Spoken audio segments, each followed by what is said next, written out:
Hello everyone, আসসালামু আলাইকুম। সবাই কেমন আছেন? আশা করি সবাই ভালো আছেন। আপনাদের দোয়াতে আমি ভালো আছি। তো ভিউয়ার্স, আমার আবার নতুন ভিডিওতে আপনাকে স্বাগত। তো আজকে কিছু কথা বলবো যে মালদ্বীপের ভিসা সম্পর্কে, বা মালদ্বীপে কত হাজার লোক নেবে বা কত টাকা বেতন হবে। তো এই বিষয়ে বিস্তারিত জানতে সম্পূর্ণ ভিডিওটি দেখতে থাকুন। ভিডিওটি বেশি বেশি শেয়ার করুন, অন্যকে দেখার সুযোগ করে দিন।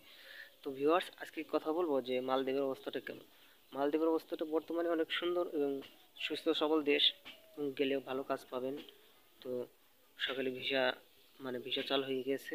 ভিসার জন্য এজেন্সির কাছে যান, এজেন্সির কাছে বলেন, তো দেখেন কি বলে। তো বর্তমানে মালদ্বীপের অবস্থাটা অনেক ভালো।